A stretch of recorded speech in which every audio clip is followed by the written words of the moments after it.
ॐ श्रीगौर्या सकलार्थदं निजपदां भोजेन मुक्तिप्रदं प्रौढं विघ्नवनं हरन्तमनघं श्रीधुण्डितुण्डासिना वन्दे चर्मकपालिकोपकरणैर्वैराग्यसौख्यात् परं नास्तीति प्रतिशतमन्तविधुरम् श्रीकाशिकेशं शिवम् शङ्करं शङ्कराचार्यं केशवं बादरायणं सूत्रभाष्यकृतौ वन्दे भगवन्तौ पुनः पुनः।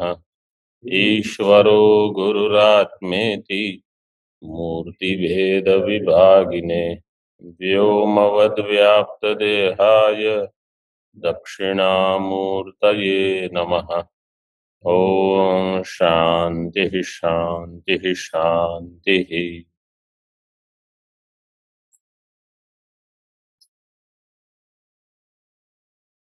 ज्योतिष चरणाभिधानात इसका अंतिम एक पूर्व पक्ष है, उसको बताएंगे।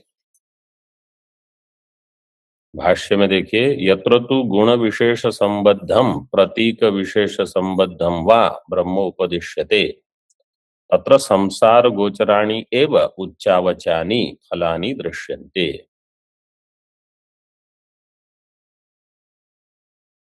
पूर्व पक्ष ने प्रश्न किया था कि ज्ञान में तो एक फल है, कर्म उपासना में एक फल क्यों नहीं होगा सबका? तो सिद्धांति ने कहा कि जहां गुण विशेष संबंध से अथवा प्रतीक विशेष को लेकर कुछ उपासना होती है तो इन सब का फल संसार ही है, और वहां अनेक उच्च अवच फल दिखते हैं,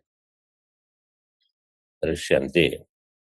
उदाहरण देते हैं बृहदारण्य का। अन्नादो वसुदानो विदन्ते वसूय एवं वेद। इसको पाठ संशोधन कर लीजिए, हमारे इसमें विदन्ते दिया है। अन्नादो वसुदानो विन्दते वसूय एवं वेद।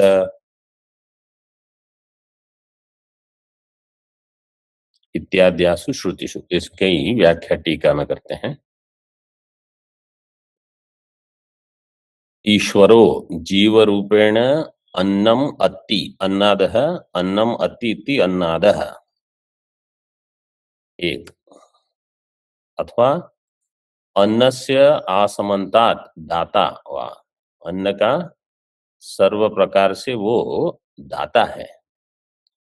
अन्नमत्ति ये उपासना का फल है, केवल अन्न भक्षण करना ही नहीं है, क्योंकि अन्न भक्षण तो सभी करते ही हैं, जो उपासना नहीं करते वो भी भक्षण तो कर ही लेंगे। अत्ति का अर्थ यहाँ है कि जो भी अन्न वो खाएगा वो ठीक ठीक उसके शरीर को पुष्टि के लिए उससे सहमत होगा, मतलब पाचन उसका ठीक रहेगा, शरीर में उसके ग्रहण सामर्थ्य रहेगा अन्न का। ये सब केवल भोजन करना ही सब कुछ नहीं होगा, आगे भी जो जो है सब उसके लिए ठीक रहेगा। अथवा अन्न का दाता होगा, उसके पास अधिक अन्न होगा, वो क्षेत्र वगैरह चलाते होंगे। आगे वसुदान, वसु का अर्थ है हिरण्यम, ददाति इति वसुदान इति गुण विशेष संबंधम यो वेद स धनम विन्दते, वो धन को प्राप्त करता है।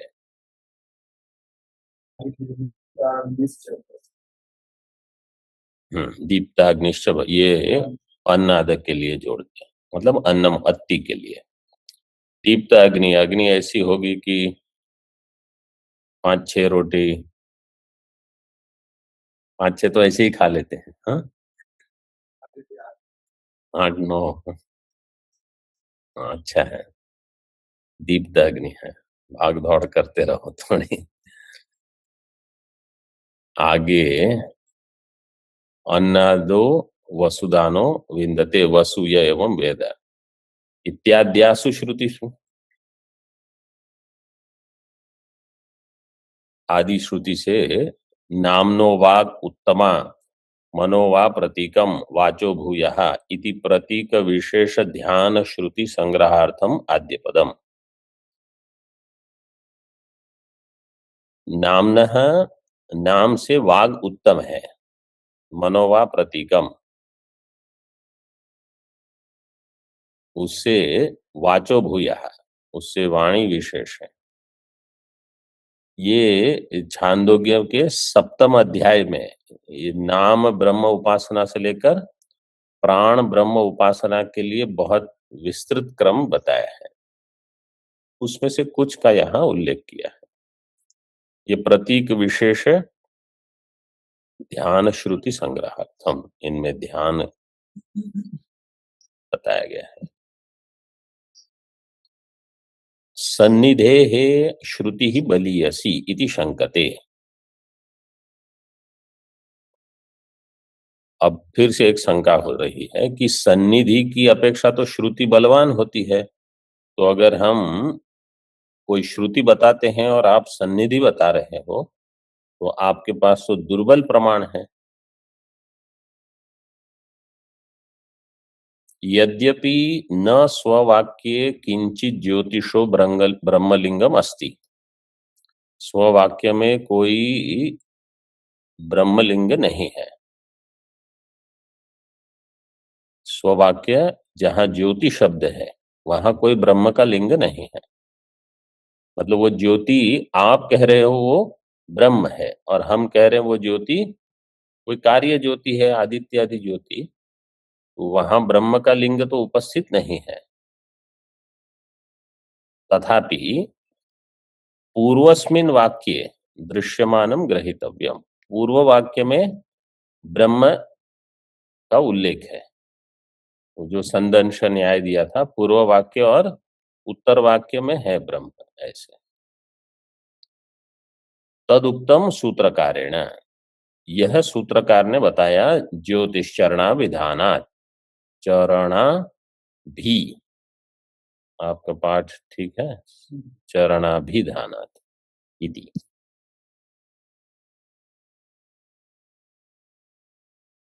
कथम पुनर्वाक्यांतर्गतेन ब्रह्म सन्निधानेन ज्योति श्रुति स्वविषयात् शक्या प्रत्यावयितुम, ये पूर्व पक्ष प्रश्न करेगा। वाक्यांतर्गतेन ब्रह्म सन्निधानेन, ब्रह्म की सन्निधि, सन्निधि का अर्थ क्या है? स्थान, स्थानम। वाक्यांतर पूर्व जो वाक्य है उसमें ब्रह्म का सन्निधान है, ब्रह्म सन्निधानेन ज्योति ही श्रुति ही, इस वाक्य में जो प्रकृत वाक्य है वहां ज्योति श्रुति स्व-विषयात् प्रत्यावयितुम शक्या, अब उनका विषय तो है, ज्योति का अर्थ है आदित्य, जैसे पूर्व पक्ष कहेगा द्युलोक से जो परे है, वो अपने मुख्य विषय का वो कैसे त्याग कर सकती है?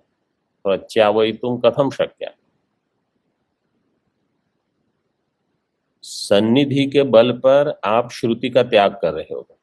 श्रुति लिंग वाक्य प्रकरण स्थान है, तो श्रुति तो बहुत बलवत है इसमें। टीका में देखिए, अथ प्रथम श्रुति अनुसारेण चरम श्रुति ही नीयते इत्याह।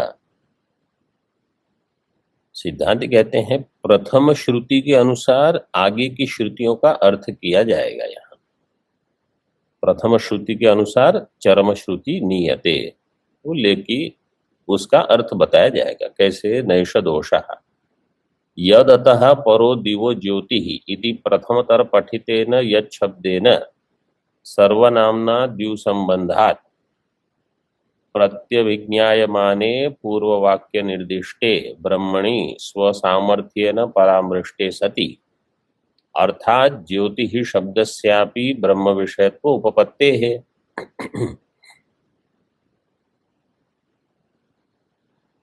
अतः परो दिवो ज्योति, इसमें पहले यत दिया है, यत अतः परो दिवो ज्योति, तो इसमें यत और ज्योति ही, ये समान अधिकरण है। तो इसमें यत जो है वो सर्वनाम है। प्रथमतर पठितेन यत शब्देन सर्वनामना, इसके पूर्व में जो पठित हो उसका उल्लेख हो रहा है इस सर्वनाम के द्वारा इस मंत्र में। प्रथमतर पठितेन यत शब्देन सर्वनामना द्यु संबंधात प्रत्यभिज्ञायमाने पूर्व वाक्य निर्दिष्टे ब्रह्मणि स्वसामर्थ्येन। तो यत अतः परो दिवो ज्योति ही कहा, वहां द्यु संबंध तो है, लेकिन वो यत शब्द का अर्थ किसी पूर्व पठित शब्द की प्रत्यभिज्ञा का ज्ञान करा रहा है। तो प्रत्यभिज्ञायमानम पूर्व वाक्य निर्दिष्टम ब्रह्म, प्रत्यभिज्ञायमाने पूर्व वाक्य निर्दिष्टे ब्रह्मणि, सप्तमी में दे दिया सब। तो प्रत्यय यत शब्द से किसकी प्रत्यभिज्ञा होगी? ब्रह्म की, जो पूर्व वाक्य में बताया गया है, चतुष्पाद इत्यादि बताकर। स्वसामर्थ्येन परामृष्टे सति अर्थात ज्योति शब्दस्यापि ब्रह्म विषय तो उपपत्ते है। स्वसामर्थ्येन, अपने सामर्थ्य से, परामृष्टे सति, स्व से लेंगे जो यत सर्वनाम पद है वो, परामृष्टे सति अर्थात ज्योति शब्द का भी विषय ब्रह्म ही होगा। मतलब ज्योति शब्द ब्रह्म को ही विषय करेगा, ब्रह्म विषय को। टीका में सर्वनामना स्वसामर्थ्येन, स्वस्य सर्वनामनः सामर्थ्यम, ये हो गया स्वसामर्थ्यम। स्व का अर्थ है सर्वनाम। सर्वनाम का सामर्थ्य क्या है? सन्निहित वाचित्वम, जो सन्निहित पद है उसका वो वाचक होगा। तद बले न परामृष्टे सति, उसके बल से उसका परामर्श हो जाएगा। परामृष्टे सति इति योजना। और आपने कहा अर्थात ज्योति शब्द से आपी ब्रह्म विषयत्व, अर्थात का यहाँ अर्थ करेंगे यत पद सामानाधिकरण्यात्। अर्थात मतलब यत पद के साथ जिसका सामानाधिकरण्य है। किसका सामानाधिकरण्य है? ज्योति के साथ। तस्मादिह ज्योतिरिति ब्रह्म प्रतिपत्तव्यम, इसलिए यहाँ ज्योति शब्द के द्वारा ब्रह्म की प्रतिपत्ति करा रहे हैं। ये ज्ञान करना है आपको। इस प्रकार से ये सूत्र की व्याख्या पूरी होगी। अभी वही अधिकरण चल रहा है। स्वामी जी, पूर्वोक्त वाक्य मतलब क्या? पूर्वोक्त वाक्य, ये जो यद अतो परः दिवो ज्योति जो कहा, उसके पहले छांदोग्य में देखिए, गायत्री वायुदम सर्वम भूतम, वह 15 शायद उसका नंबर है, 3-12। सैषा चतुष्पदा षड्विधा गायत्री, फिर तावानस्य महिमा ततो ज्यायांश पुरुषः, ये सब दिया है।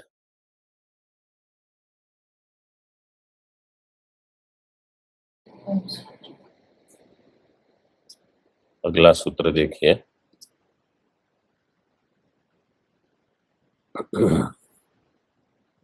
छंदो विधानान्नेति चेन् न तथा चेतोर्पण निगदात् तथा हि दर्शनम।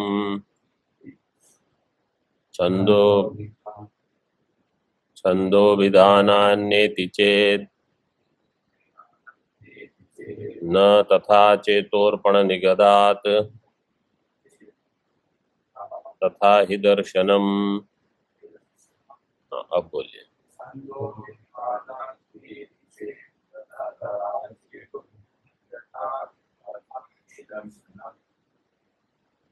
इसमें पूर्व पक्ष है छंदो विधाना नेति चेत, यहां तक। आगे सिद्धांत पक्ष कहेगा न, तथा चेतोर्पण निगदात तथा ही दर्शनम।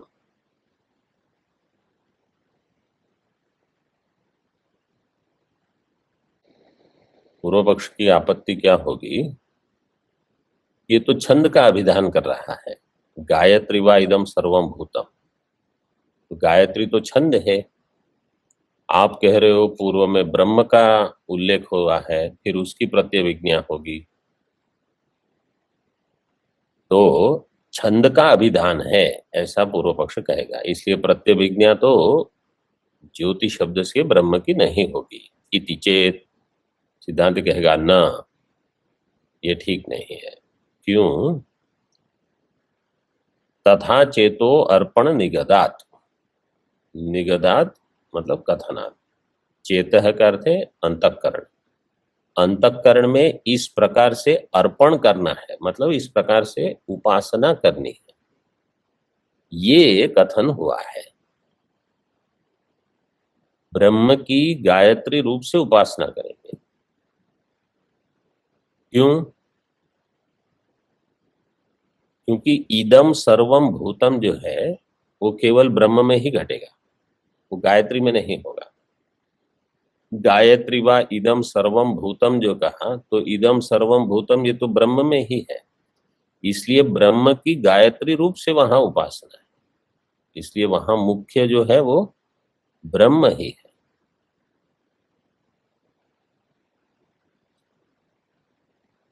तथा चेतोर्पण निगदात, और आगे कहा तथा ही दर्शनम, इस प्रकार से अन्यत्र भी बताया है। इसमें ऐतरेय आरण्य का दृष्टांत देते हैं, वो जो भाष्य में आएगा तब हम देखेंगे।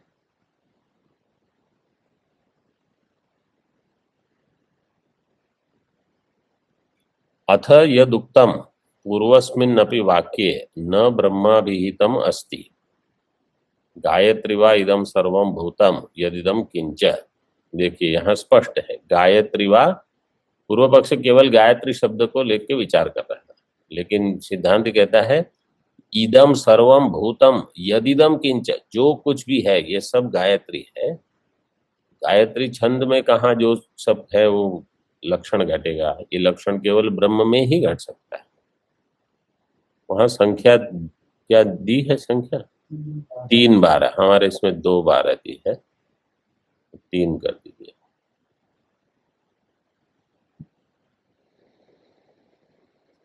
इति गायत्र्याख्यस्य छंदसो अभिहितत्वात् इति, ये पूर्व पक्ष कहेगा। गायत्री आख्य छंद का यहां विधान किया गया,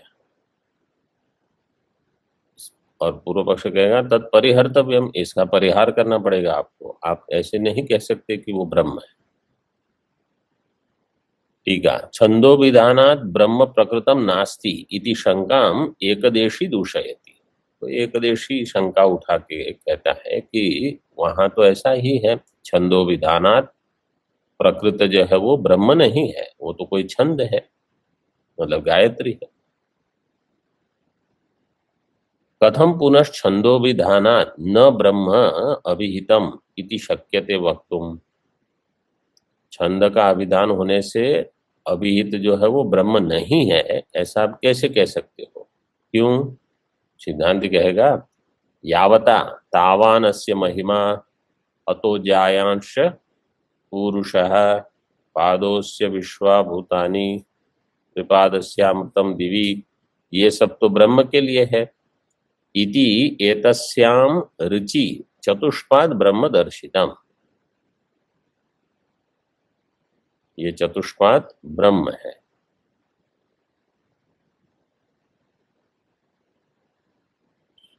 ये सिद्धांत कहेगा, पूर्व पक्ष कहेगा न एतदस्ति, ये नहीं, ये ठीक नहीं। क्यों? गायत्री वा इदम सर्वम इति गायत्रीम उपक्रम्य तामेव भूत पृथ्वी शरीर हृदय वाक् प्राण प्रभेदैर व्याख्याय सैषा चतुष्पदा षड्विधा गायत्री तदेतद ऋचा अभ्यनुक्तम तावानस्य महिमा इति तस्यामेव व्याख्यात रूपायां गायत्र्याम उदाहृतो मंत्रः कथम अकस्मात् ब्रह्म चतुष्पाद अभिदध्यात्। पूर्व पक्षी कह रहा है देखो क्रम देखो, गायत्री वा इदम सर्वम कहा तो गायत्री से उपक्रम हुआ, फिर काम एवं उस गायत्री को ही 6 प्रकार से बताया, भूत पृथ्वी शरीर हृदय वाक प्राण। वो सारे भूत है, पृथ्वी है, शरीर है, हृदय है, वाक है, प्राण है। प्रभेदैर व्याख्याय, इस प्रकार से भेद से व्याख्यान करके मतलब करा के, सैषा चतुष्पदा षड्विदा गायत्री, ये 4 पद वाली 6 प्रकार की गायत्री, षड्विदा क्योंकि भूत पृथ्वी शरीर इत्यादि। तदेतद ऋचा अभ्यनुक्तम, अभी अनु उक्तम, तो उपसर्ग कर दिया। वहां फिर ये ऋग्वेद का उद्धरण किया, तावानस्य महिमा इति। तस्यामेव व्याख्यात रूपायाम गायत्र्याम उदाहृतो मंत्रः, उसी व्याख्यात रूप में गायत्री में उदाहृतो मंत्र है। कथम अकस्मात ब्रह्म चतुष्पाद अभिदध्यात्, गायत्री का वर्णन चल रहा है वहां अकस्मात, अकस्मात का अर्थ है बिना हेतु के, न कस्मात इति अकस्मात, तो कस्मात कारण, आपको कारण बताना पड़ेगा। ये हिंदी में अकस्मात का अर्थ है अचानक या ऐसे, लेकिन व्याकरण की दृष्टि से अकस्मात का अर्थ ये नहीं है, यकायक हो गया कुछ। अकस्मात का अर्थ है यहाँ अकस्मात आपको देना पड़ेगा, हेतु नहीं है, बिना हेतु के। तो हेतु के अभाव में ब्रह्म चतुष्पाद का आप अनुसंधान अभिदध्यात् कथम अत्र मंत्र, टीका में शंकाम साधयति नैतद इत्यादि, चतुष्पदत्वादिकम पूर्वमेव व्याख्यानम, ये चतुष्पाद वगैरह पहले व्याख्या हो गई।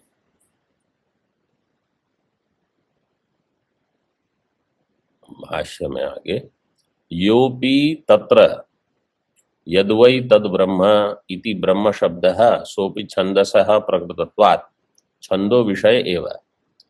योपि तत्र यद्वै तद ब्रह्म,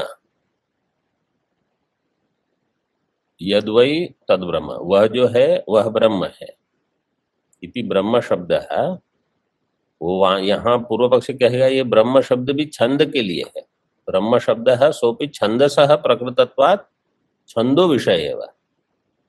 वेदांति कहेगा ये गायत्री है वो ब्रह्म विषय है, पूर्व पक्षी कहेगा अन्य जो चीजें हैं यत शब्द इत्यादि वो छंद विषय है। य एताम एवं ब्रह्मोपनिषदम वेद इति अत्र ही वेदोपनिषदम इति व्याचक्षते, तस्मात् छंदो विधानात् न ब्रह्मणः प्रकृतत्वम् इति चेत्। यह एताम एवं ब्रह्मोपनिषदम वेद, तो यहाँ ब्रह्म उपनिषद में ब्रह्म शब्द का अर्थ क्या करना है, वेद। इति अत्र ही वेदोपनिषदम, ब्रह्मोपनिषदम वेदोपनिषदम, तो ब्रह्म का अर्थ यहाँ वेद है, तो वेद छंद रूप है, छंदांसी यस्य पर्णानि आप कहते हो, इति व्याचक्षते, तस्मात् छंदो विधानात्, छंद का उल्लेख होने से न ब्रह्मणः प्रकृतत्वम, ब्रह्म का प्रकरण ही नहीं है, इति चेत्। टीका में वेद रहस्य भूताम मधु विद्याम एवं उक्तरीत्या यह कश्चिद् वेद तस्य उदयास्तमय रहित ब्रह्म प्राप्ति ही भवति इत्यर्थः।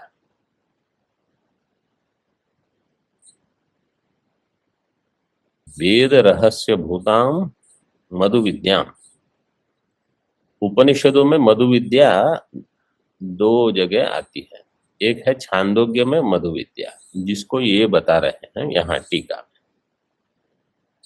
ये उपासना प्रकरण में आती है, और एक है बृहदारण्य के उपनिषद में मधु विद्या, 2य अध्याय में 5वां ब्राह्मण है। इयं पृथ्वी एतां भूतानां मधु, अस्यै पृथिव्यै सर्वाणि भूतानि मधु, इस प्रकार से वो ब्रह्म विद्या है, वो उपासना विद्या नहीं। यहाँ उपासना को वो लेकर विचार चल रहा है छांदोग्य के प्रकरण में। तो वेद रहस्य भूताम, वेद का वो रहस्य है, वेद रहस्य भूताम मधु विद्याम, इस मधु विद्या को लेकर एवं उक्तरीत्या यह कश्चित वेद, जो इसको जानता है उसको सगुण ब्रह्म की प्राप्ति होगी शरीर पात के पश्चात। कैसा? उदय अस्तमय रहित ब्रह्म प्राप्ति, उदय अस्तमय रहित जो ब्रह्म है उसकी प्राप्ति होगी इत्यर्थः। कि उपासना है इसलिए सगुण ब्रह्म की ही प्राप्ति है। तो ये मधु विद्याम एवं उक्त रीत्या यह कश्चित वेद, तो उसको उदय अस्तमय रहित ब्रह्म की प्राप्ति होगी। ये जो उपासना करेगा उनको प्राप्ति ही भवति इत्यर्थः। तथा च वेदत्वात् गायत्र्याम ब्रह्म शब्दो युक्त इति भावः। और वास्तव में यहाँ वेद शब्द गायत्री में है, वेद में है। ब्रह्म शब्द वेद में होने से वो गायत्री के लिए ठीक बैठ जाएगा। युक्तः,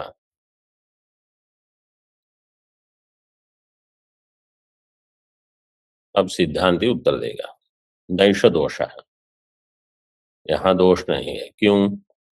तथा चेतोर्पण निगदात्, तथा गायत्र्याख्य छंदोद्वारेण तद अनुगते ब्रह्मणि चेतसो अर्पणम चित्त समाधानम अनेन ब्राह्मण वाक्येन निगद्यते गायत्री वा इदम सर्वम इति।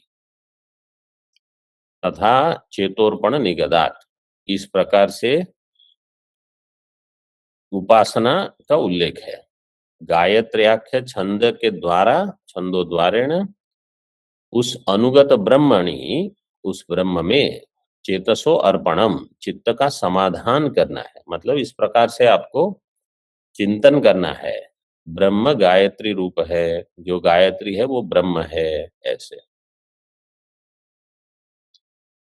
चित्त समाधानम अनेन ब्राह्मण वाक्येन निगद्यते गायत्री वा इदम सर्वम इति। यह वाक्य उपासना के लिए। गायत्री शब्देन तद उपादानत्वेन अनुगत ब्रह्म लक्षणायाम बीजम अनुपपत्तिम आह। गायत्री शब्देन तद उपादानत्वेन, गायत्री शब्द के द्वारा उसका उपादान हुआ है, उपादानत्वेन अनुगत ब्रह्म लक्षणायाम, जो अनुगत ब्रह्म का लक्षण है, बीजम अनुपपत्तिम, बीजम जो सर्वात्मकता। हाँ, मतलब यहाँ क्या कह रहे हैं पूर्व पक्षी? पूर्व पक्ष क्या कहेगा कि आप गायत्री शब्द से ब्रह्म ले रहे हो, गायत्री शब्द का वाच्यार्थ तो है नहीं। तो सिद्धांत कहेगा गायत्री शब्द जो है उसकी हम लक्षणा करेंगे ब्रह्म में। तो गायत्री शब्देन, गायत्री का जो उपादान है, ब्रह्म सभी का उपादान है, तो इसलिए उस प्रकार से ब्रह्म, गायत्री से ब्रह्म लिया जाएगा। जैसे घट से मिट्टी ले सकते हो, क्यों? क्योंकि मिट्टी उसका उपादान है। तो यहाँ भी तद उपादानत्वेन अनुगत जो ब्रह्म है उसमें लक्षणा करेंगे, ये सिद्धांति कहेगा। तो पूर्व पक्ष कहेगा लक्षणा के लिए कोई बीज चाहिए, बिना वो बीज के लक्षणा कैसे करोगे? सिद्धांति अभी बीज बता रहे हैं।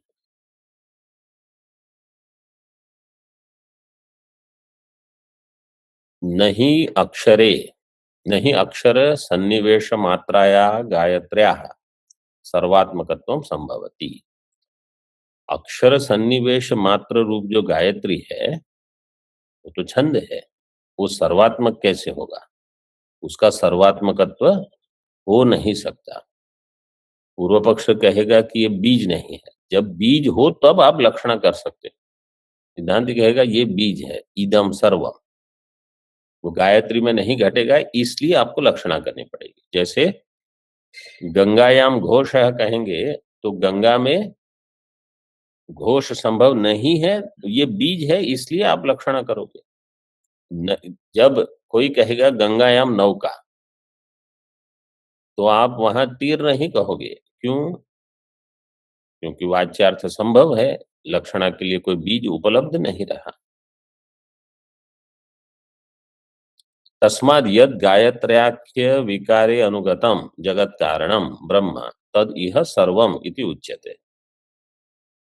तस्माद् इसलिए यद गायत्र्याख्य विकारे अनुगतम, गायत्री नाम के विकार में जो अनुगत है जगत कारणम ब्रह्म, वही तद इह सर्वम इति उच्यते। गायत्री व इदम सर्वम में सर्वम किसके लिए है? ब्रह्म के लिए, गायत्री के लिए नहीं। गायत्र्याख्य विकारे अनुगतम, गायत्री नाम का जो विकार है कार्य, कार्य में अनुगत होगा कारण। विकारे अनुगतम जगत कारणम ब्रह्म, वही यहाँ सर्वम के लिए बताया गया। इसी प्रकार आगे कहेंगे यथा सर्वम खलविदम ब्रह्म, तो सर्वम शब्द ब्रह्म के लिए ही है इति।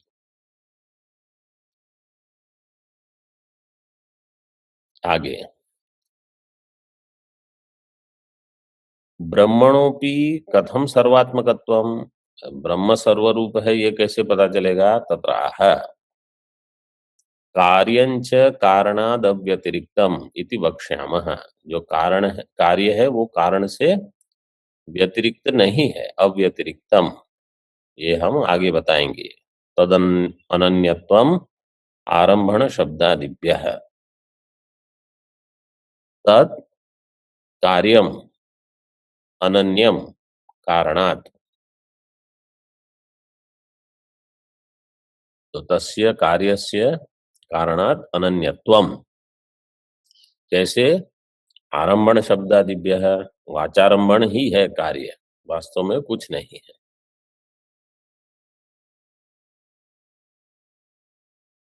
तो जितनी बार हम सुनते हैं वाचारंभणम, जगत केवल नाम रूप है, उपाधि मात्र है, मिथ्या है, उतना बुद्धि में ये दृढ़ होता जाए कि ये सारी उपाधियां जो हैं अहम से लेकर ब्रह्मांड तक सब मिथ्या है। अहंकारादि देहांतान सर्वान बंधान कल्पितान, सर्वान अज्ञान कल्पितान स्वस्वरूपानुबोधेन मोक्तुम इच्छा मुमुक्षुता। विवेक सर्वान सर्वान बंधान नहीं, बंधान अज्ञान कल्पिता, बंधान अज्ञान, अहंकार से लेकर देह तक, मतलब सारी समष्टि, सूक्ष्म प्रपंच स्थूल प्रपंच, जितने बंधन है सब अज्ञान कल्पित है। इससे छूटना ये है मुमुक्षुत्व। न च गायत्र्या ध्यानार्थम सर्वात्मकत्वारोप इति वाच्य। कोई कहेगा गायत्री का ध्यान करना है इसलिए वहां सर्वात्मकत्व का आरोप किया जाए, तो इति न च वाच्य। स्वतः सर्वात्मनो ध्यान संभव है, स्वतः जब सर्वात्म का ध्यान संभव है तो असद आरोप का उपयोग नहीं है। असद आरोपो आरोपा योगादिति भाव है।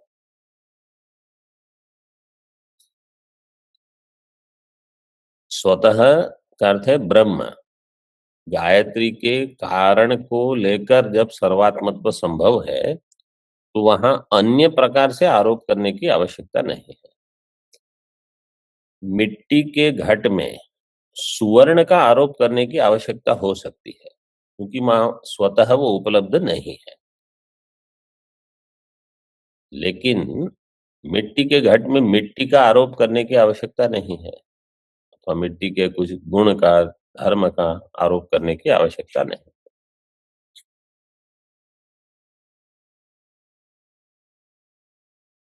तथा ही दर्शनम इति सूत्र शेषम व्याचष्टे। तथा ही दर्शनम के द्वारा सूत्र शेष की व्याख्या करते हैं। तथा अन्यत्र इति।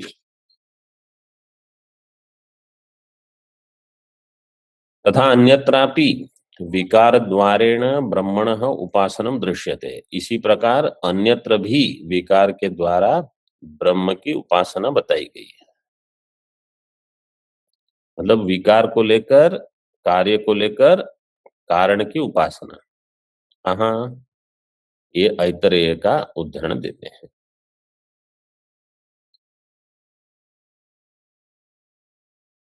तथा अन्यत्रापि विकार द्वारा, हाँ, एतम ह्येव बहवृचा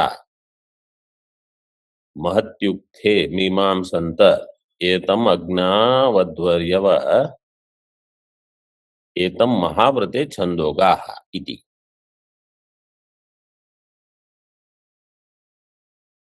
एतम ही एव बहवृचा, जो ऋग्वेद की ऋचाएं हैं, इनके द्वारा महती उक्थे, जो महत है, उक्थ उक्थ जो स्तुतियां हैं, वहां मीमांसन्ते, उसी पर विचार करते हैं, मतलब उपासना करते हैं। एतम अग्नौ अध्वर्यव, तो ऋग्वेद के जो ऋत्विक आदि है वो महती उक्थे मीमांसन्ते, अग्नि में अध्वर्यु, अग्नौ अध्वर्यव, ये यजुर्वेदी है।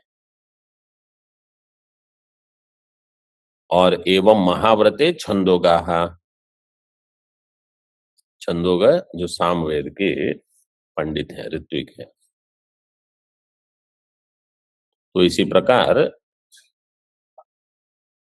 मैंने तो ऐसे सुना है, छंदांसी गायंती थी छंदोगा। हाँ, तो लेकिन वो सामवेद के लिए है।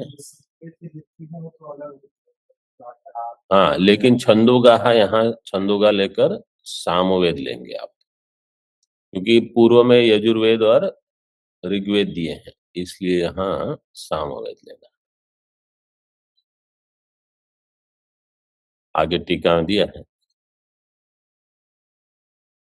टीका में देखिए, दृश्यते इति दर्शनम दृष्टम इत्यर्थ, ऐसा देखा गया है। उपासनम दृश्यते, दृश्यते का अर्थ है दृष्टम। एतम परमात्मानम बहवृचा ऋग्वेदिनो महति उक्थे शस्त्रे तद अनुगतम उपासते। ऋग्वेदी जो है ऋत्विक, वो महति उक्थे, उक्त जो शस्त्र है, स्तुतियां हैं, इस प्रकार से तद अनुगतम, उसमें जो अनुगत है उसकी उपासना करते हैं। एतमेव अग्निरहस्ये तमेतम अग्निर इति अध्वर्यव उपासते इति श्रुते है। अध्वर्यु, अग्नि की उपासना, मतलब ब्रह्म की अग्नि रूप में उपासना करते हैं। और ये कौन? यजुर्वेदिना अग्नौ उपासते। एतमेव छंदोगाः सामवेदिनो महाव्रते क्रतौ उपासते इति ऐतरेयारण्यके दृष्टम इत्यर्थः। जो सामवेदी छंदोगाः महाव्रते क्रतौ उपासते इति। तस्मात् अस्ति छंदो विधाने अपि पूर्वस्मिन् वाक्ये चतुष्पाद ब्रह्म निर्दिष्टम। इसलिए पूर्वस्मिन् वाक्ये, पूर्व जो वाक्य है, छंद का अभिधान होने से चतुष्पाद ब्रह्म निर्दिष्टम तदेव ज्योतिर्वाक्य अपनी परामर्शते, उसी का परामर्श ज्योतिर्वाक्य में हुआ है।